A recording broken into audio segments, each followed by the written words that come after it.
Hey, welcome to this week's episode of the Mama Circle podcast with me, your host, Nat. If you're brand new, this is a place where I talk about modern motherhood and how we can find ourselves in the sticky middle between what we've expected and what the reality is. And if you're returning, I want to say a really big thank you for being here. I really, truly appreciate your support.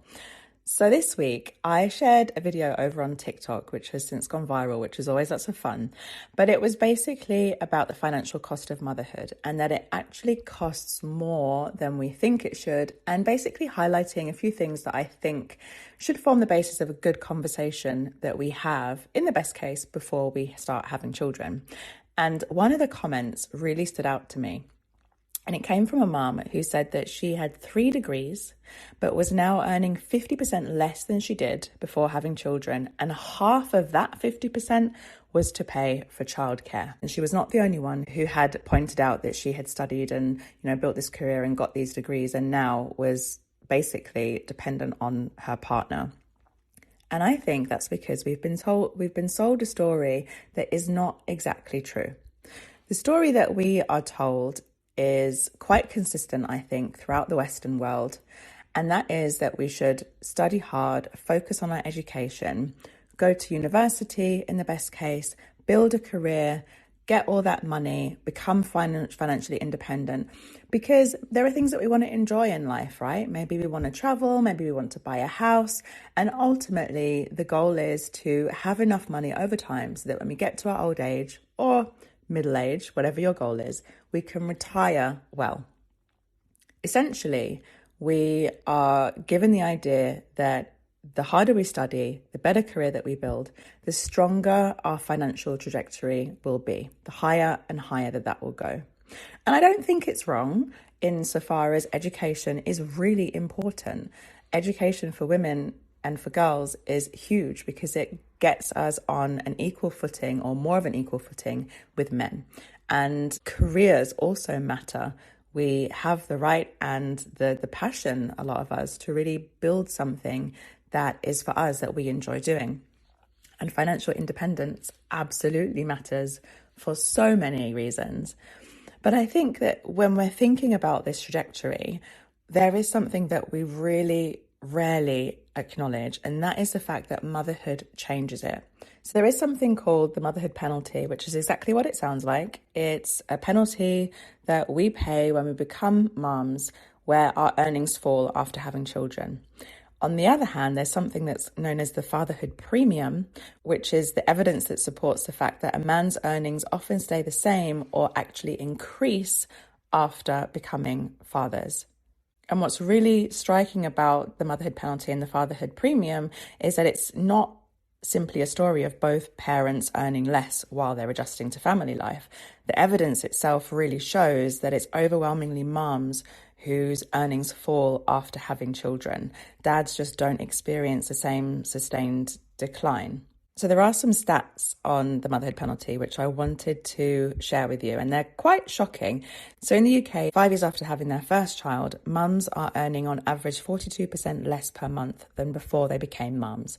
That's an average loss of more than £65,000 over the first 5 years. 65 grand. And granted, it's spread out over 5 years, but it's a life-changing sum of money for a lot of people. That's like a quarter of a pretty average mortgage. And I can really relate to this reduction because in many ways, I also did what I thought I was supposed to do. I built a career. I built actually multiple careers. I traveled, I worked hard, I became financially independent, doing what I loved, becoming a published author, and then becoming self-employed. And then I became mum, and my hours reduced from the moment that I told my boss that I was pregnant at 7 weeks. I was put into it translates basically as like a work prohibition. I couldn't work anymore. And so actually, I didn't even realize until I was maybe 7 or 8 months pregnant, like something's not right here. Where is my money going? I don't have as much money as I had before I was pregnant. And that's because at the time I was working part-time in a cafe to supplement my self-employed income. And half of that income was tips. And suddenly I didn't have that anymore. The motherhood penalty had already started for me at week 7 of pregnancy. I don't know that it's really that possible for it to start any earlier. But, I became a mum, and then obviously going into parental leave, and then being back in the external workforce now part-time. Added on to that, my relationship has ended, and I'm rebuilding myself financially from a very different place than I'd ever expected to. And none of that is because I had failed as a human being, but because motherhood really changed the equation. It changed the trajectory of where I was going, where my business was going, and where my life was going. And I want to just make clear that, for those of you who are new, I love my child. I would never change him for the world. He was very much wished for.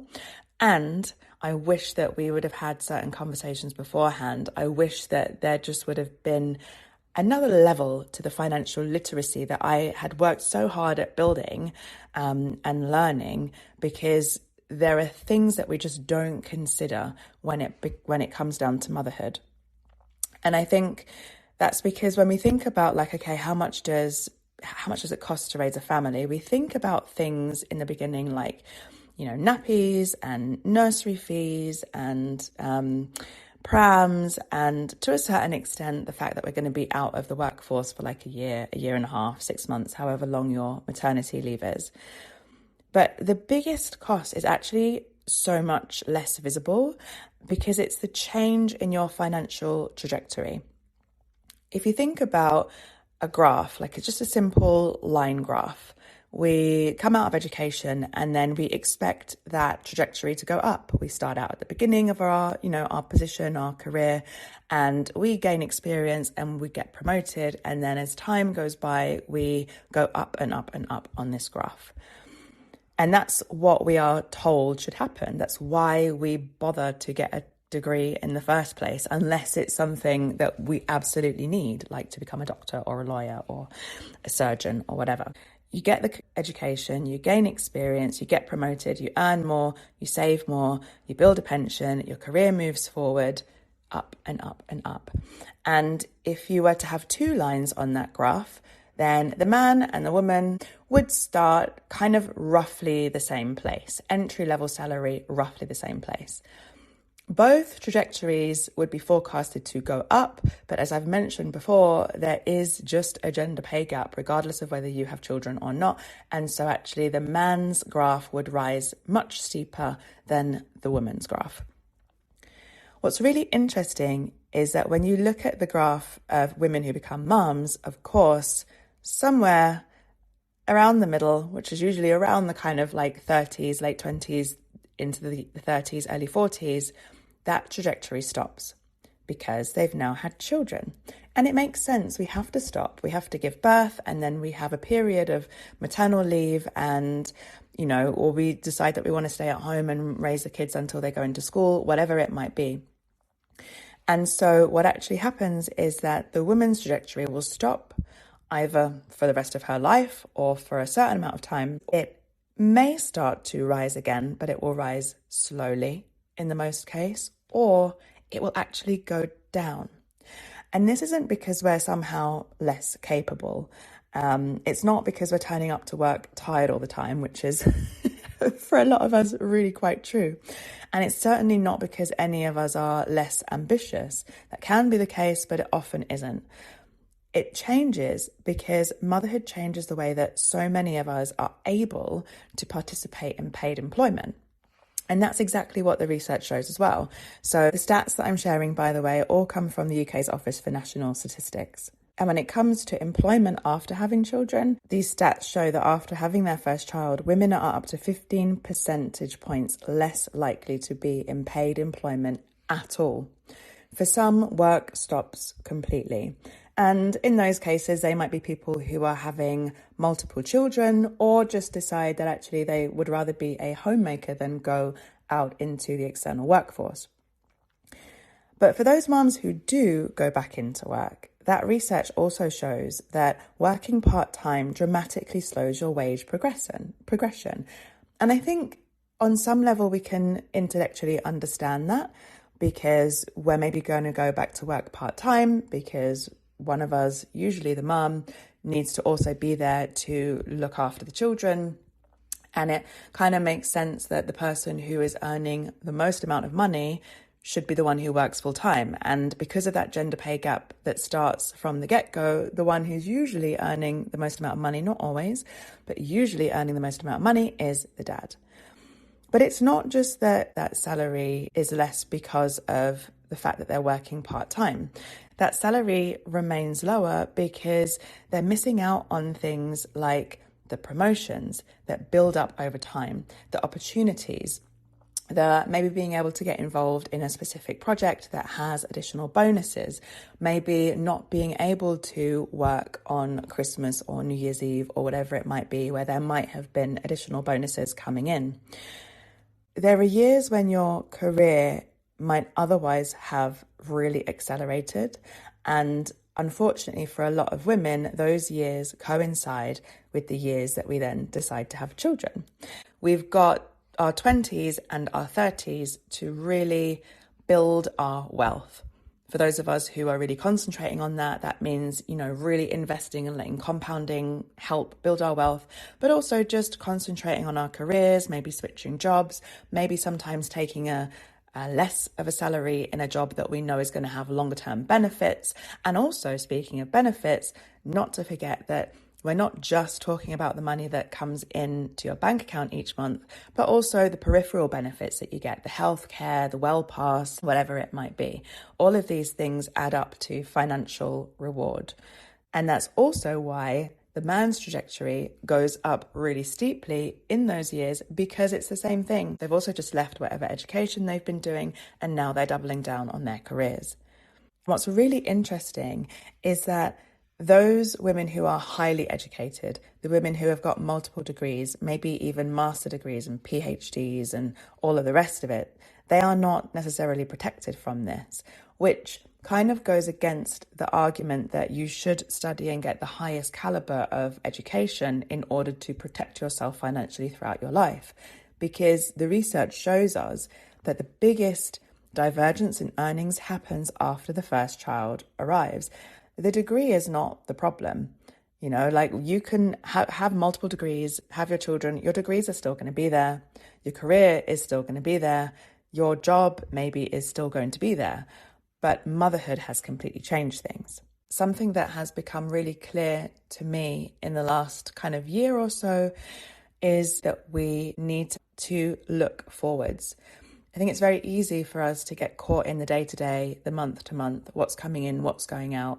And especially when you then have a child or children to feed and clothe and entertain, all those things cost money. And it can feel like it's a real juggling act to make sure that all of those things can happen.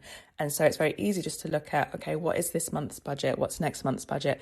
Maybe what's the budget for the next year, so that we can see if we can afford that family trip or pay for a new car or whatever it is that we need. Because for me, the thing that really drives home the need for women and moms, especially, to be financially well and financially independent as far as possible, is when it comes to pensions. And I know that that's really hard for a lot of people to think about, because it can feel like it's so far away in the future. And, we've got a pension with our job, or maybe I'm putting, some money aside into an investment account. But that is also something that is hugely impacted by taking time out of work to have children. Those statistics showed that a woman's pension pot on average was around 48% less than a man's. 48%. That's like pretty much half, which is just so wild. But that's because it all compounds. You've got years of earning less because you're in maternity leave, and then you're going into part-time work for however long until you transition back to full-time work, if you ever transition back to full-time work. But that means that you're also having reduced contributions from your employer into your pension. And even if you are investing privately, then because you're earning less overall, you're probably investing less into your private pension. And you've basically got this missing period, these missing years of compound growth of interest that essentially never happens. And it really blew my mind when I learned about compound interest, because it really just drove home to me, like the sooner you can start saving your money and investing it into something, and the longer you can leave it there for, the hopefully, usually, greater the return is over time. And again, because of the timing of the motherhood penalty, because of the timing of when we come out of our careers, those being like the years where we would be really ramping up our income and really kind of trying to build that financial wealth for ourselves, that happens right around the best times for us to be investing for compound interest growth. So those of you who are like, I have no idea what she's talking about, I really recommend listening to the Vault podcast, which is run by Financial. Their system is just amazing. I'm in awe of these women. They've completely changed my life. You don't have to be an expert in any of this stuff. But what the statistics do show us, and what we do need to understand, is that when we take time out of the workforce, doesn't matter whether it's to travel or whether it's to raise children, if it's an extended period of time, it is absolutely going to affect how we live further down the line. And, you know, when we are further down the line and we are then looking to retire, there are costs that we may not even think about. You know, we might need to still be paying our mortgage. We've obviously got used to a certain level of an income. Maybe we want to maintain that level of income. Maybe there are things that we want to do when we've retired. Plenty of people talk about going traveling or just having time to really enjoy their life. And for me, it kind of gave me a sense of like, oh, wow, I really need to focus on this, because I don't want my old age to be uncomfortable. And I most certainly don't want to have to rely on my son to kind of like bankroll me to make sure that I have a roof over my head and food in my belly when I'm older. These decisions that we make in our 20s and in our 30s and in the early years of motherhood, parenthood, when we're building and when we're starting to raise a family, are so important, because the financial impact of them is not temporary.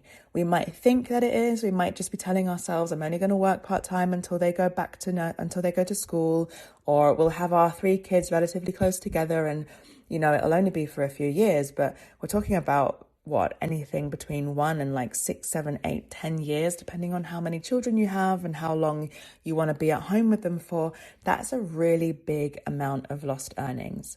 £65,000 over 5 years is a lot of money that is not going into a pension pot or an investment pot. So I'm just interrupting this episode to let you know that I have a free resource that can help you with exactly this topic, because motherhood was never meant to be done alone. And if you've heard that it takes a village, it actually takes 5. So this free resource, the 5 villages that every mum needs and how to build your own, is an audio guide that will walk you through the 5 different villages that mums need: the starter village, the service village, the safe village, the financial village, and the modern village. Each one of them will help you to see motherhood in a brand new way. It's less about doing it all yourself and more about being supported through it all. If you're the kind of person who loves a beautiful printable mini workbook, there's that for you as well. And best of all, it's all by audio, so you can pop them in your headphones, listen to them as you go about your day, pretty much like you're doing with this podcast. If that sounds like something that you want, it's absolutely free. You can get it via the link in my show notes. Something else that's really important, I think, is that when we do speak about financial independence, I feel like there's an assumption that it's kind of almost like a destination. It's like, well, I'm just going to get this education, build this career, pay off my debts, buy this house, whatever it might be, and I will then be financially independent. But actually, financial independence is something that you have to maintain. And it's something that you maintain by, you know, lots of different things, like learning how to spend less than you earn, which is definitely something that I'm learning, but also investments and, you know, making sure that you are set up in a good way for your older years, etc. It's something that has to be maintained because life is unpredictable. There'll be things that need to be fixed. There'll be unexpected costs that come up. And motherhood is one of those things that can fundamentally change your ability to maintain financial independence. So even if you are like in the best position to start from, someone else commented on my TikTok that they had like 10 grand saved in order to feel like they would be able to go into motherhood and not feel strained by money. And actually it wasn't enough. And so that financial independence that she had built up actually was then lost once she had children. And that's not because she made bad decisions. It's just because the circumstances had changed. I think another factor in this is when we think about like, okay, well, how much does it cost to raise a family? Like, how are we going to raise this family in a way that is not going to be a big struggle for us? We often talk about mums earning less, and people will kind of just say, well, hopefully her partner earns enough. Or a lot of people were saying that on social media as well. It's like, well, my partner earns more than I do, and it makes absolute logical sense. But what if he doesn't? Because there are plenty of relationships where the woman is the higher earner, where perhaps the dad has had to completely switch his career due to health issues, or just because he discovered a passion, or, you know, decided that actually he wanted to do that childhood dream of becoming a carpenter, for example. But what if your partner isn't a high-flying businessman or a CEO or an entrepreneur, or someone who's earning a high salary? What if he's a postman? What if he's a chef in, you know, your local restaurant? What if he's a nurse or a mechanic or a teacher? Like, these are really good, honest, and really valuable jobs. But unfortunately, a lot of them are not designed to comfortably support an entire family on one income. And a lot of families are not made up of one high earner and one stay-at-home parent. They're often made up of two fairly ordinary incomes. Therefore, two people who need to work in order to make their lives work. And when one income stops growing or even starts shrinking, the impact isn't just felt by the mom, it changes the whole financial outlook and stability for the whole family. And this is also not to forget that very often wages do not increase with inflation. Because like inflation and the rising cost of living, the cost of rents and mortgage interest and food, these are things that happen quicker relative to the rise in our incomes. And so in those circumstances where you've got kind of two very average salaries coming into a house, it makes a really big difference when one of those salaries is cut in half or completely even stops or even goes down. I think the conversation that we need to be having is not saying we shouldn't be going to uni, we shouldn't be educating ourselves. Like, absolutely not. That is something that every human being on this planet should have access to. And, you know, girls especially, because we do want to reduce that gender pay gap. As I've said before, I think that if we can reduce that gender pay gap to start with, then the financial impact on mums would be felt a lot less. I think it's not to say that you shouldn't go out and build a career. Like, do it. Like, absolutely do it. You should be able to do what you love and have fun doing it. And it's not to say that we shouldn't become financial independent. I think that that is a must for everybody. I think we need to keep saying all of these things. But I think we need to also be saying and being very real and very upfront about the fact that motherhood changes the financial landscape for a woman. It changes it for the whole family, but it changes it for a woman because not all couples stay together. And not all couples are entitled to the same things if separation were to happen. So, for example, we might say, okay, I'm going to stay at home. I want to breastfeed. We know we want to have 2 children. We want to have them within 5 years. So that could mean that you are out of paid employment for like 4-5 years. In that time, you might sit down and have what feels like a very logical conversation with your partner. And that is that they're going to be the one to go out and work because they earn the most amount of money. And you're going to be the one who stays at home. You're ready to take that financial hit for those 5 years. Of course, there's also the issue of pensions. So that means 5 years of, reduced or maybe even no contribution to your pensions, Maybe you'll have a partner who earns enough and is happy to say, okay, I'm going to put a portion of my salary into a pension for you. But unfortunately, that doesn't happen very often. If you're not married and you separate, you have no entitlement to the pension of your partner. You have no entitlement to the proceeds of a house sale that you perhaps lived in and built a home in, but were not contributing to a mortgage to. It's very nuanced. It's, it very much depends on individual circumstances.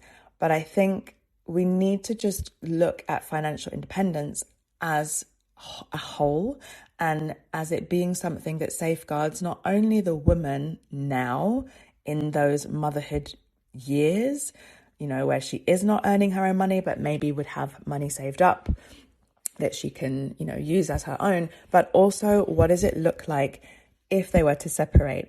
Or also, what does it look like 30, 40 years down the line when she's at retirement age? I think that when we don't have these conversations, we're kind of pretending that these things don't happen. We're pretending that separation doesn't happen, that widowhood doesn't happen, that aging doesn't happen. And we're kind of allowing or asking women to navigate one of the biggest financial decisions and shifts of her entire life without a map. So many comments on my TikTok video. I think there's over 100 comments by now. A really big proportion of them are women saying, I wish that I would have had this conversation. I wish that I would have known about these things. I wish that someone would have told me things like this.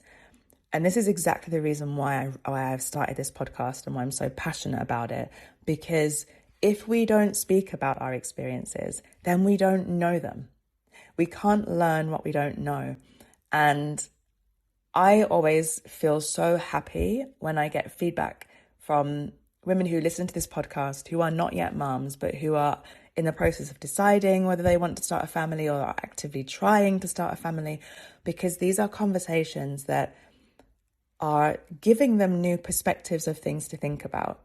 And when you are also someone who you're self-employed, you have your own business, or your way of earning money is very much reliant on you showing up in your business, what's going to happen when you are not able to do that? What are the conversations that we need to be having in order to protect those moms? I feel so strongly that this is something that is so underestimated and needs to have more airtime because its effects are so long-reaching. We prepare women for careers and to forge a life for themselves that is financially independent and financially well, but we don't prepare them for the basic maths and economics of motherhood. And I think that this is one of the biggest gaps in the conversation around modern motherhood. I think there's a lot of talk about the fact that the cost of living is so high and I've only got one salary and all of these kinds of things. But the gap between what is felt in the mothering years when you're taking that break and then what is felt when you're in your older years as a pensioner, there needs to be more conversations about it.